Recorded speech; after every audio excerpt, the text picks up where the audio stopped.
5 दिसंबर 1945 की दोपहर फ्लोरिडा के फोर्ट लाडरडेल नेवल बेस से 5 अमेरिकी नौसेना के टारपीडो बॉम्बर विमान एक साथ प्रशिक्षण मिशन के लिए उड़ान भरते हैं। इस दल को फ्लाइट 19 कहा जाता है और इसका नेतृत्व अनुभवी पायलट लेफ्टिनेंट चार्ल्स टेलर कर रहे थे। शुरुआत में सब कुछ सामान्य था, आसमान साफ, समुद्र शांत और मिशन आसान लग रहा था, लेकिन किसी को अंदाजा भी नहीं था कि यह उड़ान इतिहास की सबसे रहस्यमयी घटनाओं में बदल जाएगी। उड़ान के करीब 1.5 घंटे बाद अचानक टेलर की घबराई हुई आवाज रेडियो पर सुनाई दी। हम रास्ता पहचान नहीं पा रहे हैं, हमारे कंपास काम नहीं कर रहे हैं, सब कुछ अजीब लग रहा है, समुद्र का रंग भी अलग दिख रहा है और दिशा समझ में नहीं आ रही। कंट्रोल टावर ने उन्हें पश्चिम की ओर लौटने को कहा, लेकिन टेलर बोले हमें पता ही नहीं पश्चिम किधर है, हम पूरी तरह भटक गए। धीरे धीरे मौसम भी खराब होने लगा, बादल घिर आए और सूरज छिप गया। रेडियो पर पायलटों की आवाज में डर साफ सुनाई दे रहा था। आखिरी संदेश में टेलर ने कहा, अगर ईंधन खत्म हुआ तो हमें समुद्र में उतरना पड़ेगा, भगवान हमारी मदद करे। इसके बाद अचानक संपर्क टूट गया। रात होते ही खोज के लिए एक बड़ा रेस्क्यू विमान भेजा गया, लेकिन वह भी रहस्यमय तरीके से गायब हो गया। ना कोई मलबा मिला, ना कोई डेड बॉडी। ऐसा लगा जैसे सब कुछ समुद्र ने निगल लिया हो। आज तक फ्लाइट 19 का सच सामने नहीं आया और यही घटना बरमूडा ट्रायंगल को दुनिया का सबसे खौफनाक और रहस्यमयी इलाका बना देती है।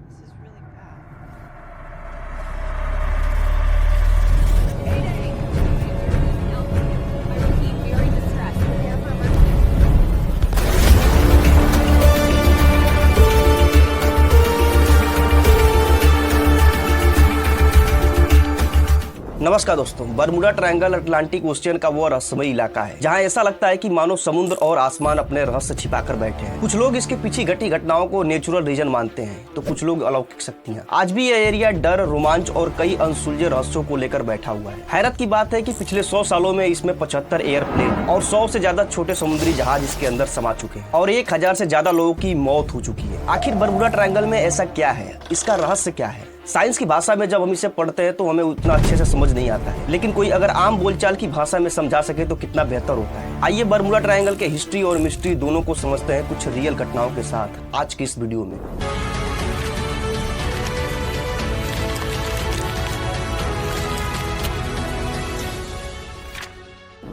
बरमूडा ट्रायंगल कोई देश या आइलैंड नहीं है, बल्कि अटलांटिक ओशियन का एक रहस्यमयी एरिया है। आमतौर पर यह जगह 3 जगहों को जोड़कर समझा जाता है। अमेरिका का फ्लोरिडा स्टेट का मियामी, कैरिबियन ओशियन का पुर्तो रिको और उत्तर अटलांटिक में मौजूद बरमूडा आइलैंड। इन 3 पॉइंट को मिलकर समुद्र के ऊपर एक त्रिकोण सा बनता है, जिसे लोग बरमूडा ट्रायंगल कहते हैं। इसका एरिया लगभग 5 लाख वर्ग मील है। ये इतना बड़ा है कि भारत के 4 सबसे बड़े राज्य राजस्थान, मध्य प्रदेश, महाराष्ट्र और उत्तर प्रदेश इसमें आसानी से समा सकते हैं। कहानी यहीं से दिलचस्प हो जाती है। ऐसा माना जाता है कि जब कोई प्लेन या जहाज इस एरिया में आते हैं तो अचानक मौसम बदलने लगता है, समुद्र तूफान में बदल जाते हैं, आसमान में काले बादल छा जाते हैं और सारे मेटल इक्विपमेंट काम करना बंद कर देते हैं। बरमूडा ट्रायंगल अटलांटिक ओशियन के सबसे बिजी सी वे में से एक है। यूरोप, अमेरिका और कैरिबियन कंट्री के बीच आने जाने वाले प्लेन और जहाज रोज इस एरिया के ऊपर से गुजरते हैं, लेकिन फिर भी इस जगह का डर हमेशा बना रहता है, क्योंकि पुराने समय की कहानियां आज भी लोगों के मन में जिंदा है। कुछ लोग का कहना है कि यहाँ समुद्र के नीचे कोई प्राचीन सभ्यता छुपी हुई है, तो कुछ लोगों का मानना है कि यह एलियंस का अड्डा है। इसे जानने के लिए हम 500 साल पीछे चलते हैं।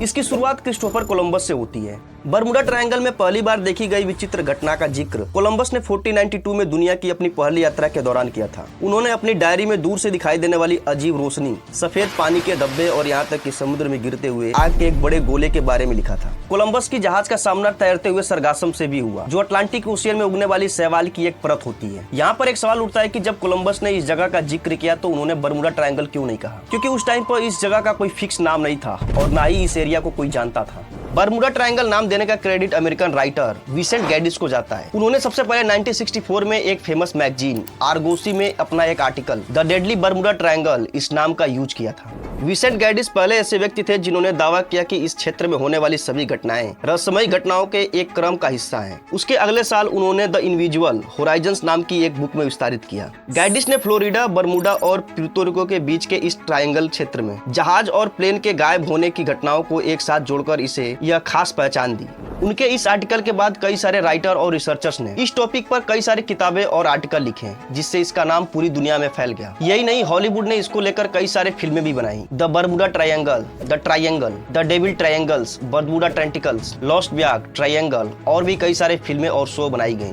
मार्च 1918 में कई लोगों के मन में यह सवाल था जब एक विशालकाय कोयला ढोने वाली ship USS cyclops West Indies से बाल्टीमोर की यात्रा के दौरान लापता हो गया। USS साइक्लोप्स अमेरिकी नौसेना का एक विशालकाय कोयला ढोने वाला समुद्री जहाज था जो वर्ल्ड वार फर्स्ट के दौरान अचानक रहस्यमयी तरीके से लापता हो गया और आज तक उसके गायब होने का कारण इतिहास की सबसे बड़ी समुद्री पहेलियों में गिना जाता है। ये जहाज 1910 में बनाया गया था और 540 फीट लंबा था और ये हजारों टन उठाने की क्षमता वाला था, इसलिए इसे उस समय के सबसे शक्तिशाली नौसैनिक मालवाहक जहाजों में शामिल किया जाता था। साइक्लोप्स का ज्यादातर काम ईंधन और खनिज पदार्थों को एक जगह से दूसरे जगह तक पहुंचाना था ताकि युद्ध में लगी अमेरिकी नौसेना को निरंतर आपूर्ति मिलती रहे। मार्च 1980 में यह जहाज ब्राजील से मैग्नीज अयस्क लेकर बाल्टीमोर, जो अमेरिका का एक शहर है, ये मैरीलैंड स्टेट का सबसे बड़ा शहर है, और इस शहर की ओर रवाना हुआ। लेकिन रास्ते में वह बिना किसी सिग्नल, रेडियो मैसेज या मदद की पुकार के अचानक समुद्र में गायब हो गया। जहाज से भेजा गया आखिरी मैसेज बस इतना था, मौसम ठीक है, सब ठीक है। इस जहाज पर कुल 309 लोग थे जिनमें क्रू मेंबर्स और पैसेंजर शामिल थे और यह अमेरिकी नौसेना के इतिहास में बिना युद्ध के सबसे बड़ी जनहानि वाली घटनाओं में से एक बन गया। सबसे रहस्यमयी बात यह है कि ना तो कोई जहाज का मलबा मिला और ना ही किसी तरह का लाइफ सेविंग इक्विपमेंट या बॉडी, जिससे यह अंदाजा लगाना बेहद मुश्किल हो गया था कि वास्तव में हुआ क्या था।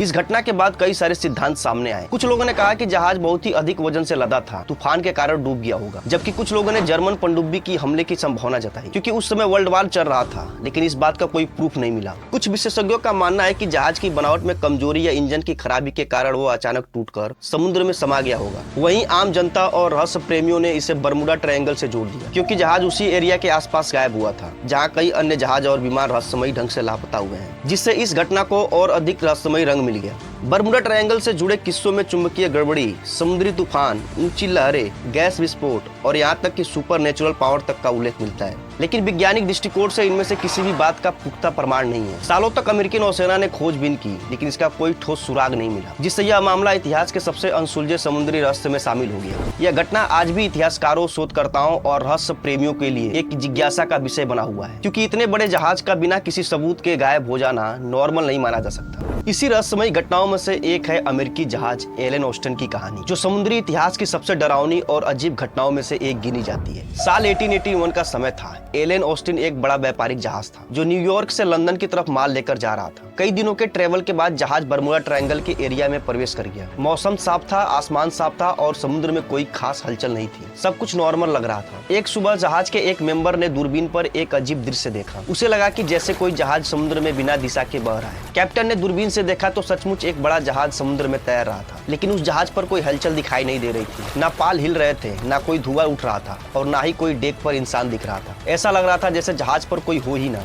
कैप्टन ने एलन ऑस्टिन को उस जहाज के पास ले जाने का आदेश दिया। जैसे जैसे वे पास पहुंचे, रहस्य और गहराता गया। जहाज बिल्कुल सही हालत में था, पाल भी सही थे, सामान भी मौजूद था, लेकिन एक भी इंसान नहीं था। ऐसा लग रहा था जैसे पूरी क्रू अचानक गायब हो गई हो। खाने के बर्तन मेज पर रखे थे, कुछ जगहों पर खाना आधा खाया हुआ था। ऐसा लग रहा था मानो लोग अचानक उठकर चले गए हों। शिप के कैप्टन ने अपने कुछ भरोसेमंद क्रू मेंबर्स को उस जहाज पर भेजा ताकि वे जांच कर सके। उन्होंने पूरा जहाज छान मारा, लेकिन किसी के होने का कोई निशान नहीं मिला। न खून, न लड़ाई के निशान, न कोई टूटा सामान, बस सन्नाटा। उस वीरान जहाज की खामोशी को देखकर कुछ क्रू मेंबर्स के दिलों में डर भर रही थी। लेकिन शिप के कैप्टन ने फैसला किया कि इस जहाज को अपने साथ ले जाया जाएगा, क्योंकि यह अच्छी हालत में था और शायद इसे बेचकर अच्छा मुनाफा मिल सकता था। उसने अपने कुछ क्रू मेंबर्स को उस जहाज पर रहने और उसे नियंत्रित करने का आदेश दिया। दोनों जहाज अब साथ साथ चलने लगे। पहले दिन सब ठीक रहा, दोनों जहाज एक दूसरे के पास ही चल रहे थे। रात होते होते समुद्र पर घना कोहरा छा गया, लहरें तेज हो गईं और हवा भी डरावनी आवाजें करने लगी। एलन ऑस्टिन के मेंबर्स बेचैन थे। कुछ लोगों को लग रहा था जैसे कोई उन्हें देख रहा हो। वातावरण में अजीब सन्नाटा था। सुबह जब कोहरा छटा तो सब देखकर हैरान रह गए। दूसरा जहाज गायब था, ना कोई उसका निशान,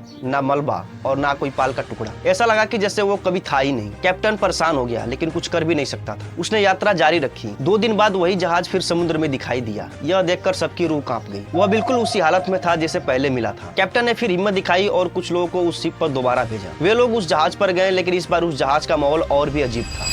डेक पर अजीब खरोचे थीं, जैसे किसी ने घसीट कर कुछ ले गया हो। कुछ दरवाजे खुद पर खुद बंद और खुल रहे थे। नाविकों ने डरते डरते जहाज संभाल लिया। फिर से दोनों जहाज साथ चलने लगे। इस बार कैप्टन ने ज्यादा सावधानी बरती, लेकिन रात में अचानक फिर से भयंकर तूफान आ गया। बिजली चमक रही थी, लहरें पहाड़ जैसी उठ रही थी। एलन ऑस्टिन का जहाज जैसे तैसे तूफान से लड़ रहा था।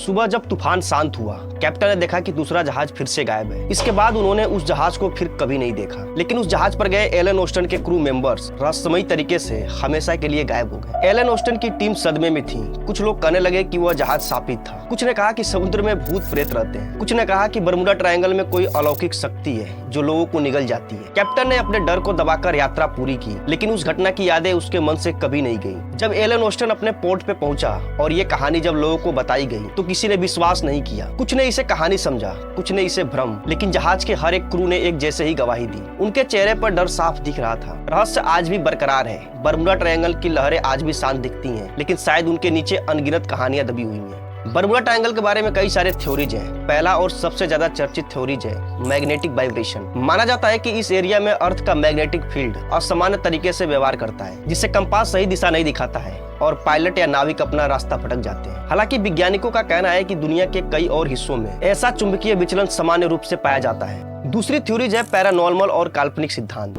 लोकप्रिय संस्कृति में बरमुडा ट्रायंगल को अक्सर एलियंस और यूएफओ से जोड़ा गया है। कुछ लोगों का मानना है कि समुद्र के नीचे एलियंस का कोई बेस है या वहाँ कोई वार्म होल है जो जहाज को दूसरी दुनिया में ले जाता है। एक और दिलचस्प थ्योरी अटलांटिक के खोए हुए शहर की है। कहा जाता है कि अटलांटिक का उन्नत तकनीक और वहाँ मौजूद एनर्जी क्रिस्टल आज भी समुद्र की गहराइयों से ऊर्जा उत्सर्जित करते हैं, जो जहाजों के नेविगेशन सिस्टम को खराब कर देते हैं। तीसरी थ्योरी है मीथेन गैस इरेप्शन। कुछ वैज्ञानिकों के अनुसार समुद्र की गहराइयों में मीथेन हाइड्रेट के बड़े भंडार हैं, जो अचानक बुलबुलों के रूप में ऊपर आ सकते हैं। इससे पानी की डेंसिटी कम हो जाती है और जहाज तेजी से डूब सकता है। साथ ही यदि गैस हवा में फैल जाए तो विमान के इंजन पर भी असर पड़ सकता है। चौथा थ्योरी है ह्यूमन एरर। कई विशेषज्ञों का मानना है कि अधिकतर घटनाएं खराब मौसम, तकनीकी खराबी, अनुभव की कमी या नेविगेशन की भूल के कारण हुई, लेकिन रहस्य और मीडिया कवरेज ने उन्हें सुपर नेचुरल रूप दे दिया। ऐसे ना जाने कितने थ्योरीज है जो कुछ न कुछ कहती हैं, लेकिन बरमुडा ट्रायंगल के बारे में वैज्ञानिकों का कहना है कि यहाँ कोई रहस्यमयी और अलौकिक शक्तियाँ नहीं है, बल्कि नेचुरल और मानवीय कण से जुड़ा समुद्री इलाका है। वैज्ञानिक बताते हैं कि यह क्षेत्र मियामी, बरमुडा और प्यूर्तो रिको के बीच मौजूद एक व्यस्त और अधिक ट्रैफिक होने के कारण घटनाएं भी तुलनात्मक रूप से ज्यादा दर्ज होती है, जिससे रहस्य का भ्रम पैदा होता है। रिसर्च के अनुसार यहाँ मौसम तेजी से बदलता है। अचानक तूफान, हरिकेन और ऊंची लहरें उठती हैं, जो दुर्घटना को अंजाम देती हैं। गल्फ स्ट्रीम जैसे तेज समुद्री धारा दुर्घटनाग्रस्त जहाज के मलबे को जल्दी दूर ले जाती हैं, जिससे खोज करना काफी मुश्किल हो जाता है। कुछ मामलों में कंपास के चुंबकीय विचलन की बात कही जाती है, लेकिन वैज्ञानिक स्पष्ट करते हैं कि यह अर्थ के कई हिस्सों में नॉर्मल है और आधुनिक उपकरणों से इसे कंट्रोल किया जा सकता है। अमेरिकी एजेंसियां जैसे national ocean and atmospheric administration और यूनाइटेड स्टेट कोस्ट गार्ड का कहना है कि यहाँ की घटनाएं नेचुरल कंडीशन और मानवीय त्रुटि का परिणाम है, न कि किसी मिस्टीरियस पावर का। इसलिए वैज्ञानिक दृष्टिकोण से बरमुडा ट्रायंगल एक सामान्य समुद्र एरिया है, जिसे विज्ञान और तर्क के आधार पर समझा जा सकता है। उम्मीद है दोस्तों यह वीडियो आपको पसंद आई होगी। तो मैंने और भी सारी वीडियो बनाई है। वीडियो देखने के लिए बहुत बहुत शुक्रिया।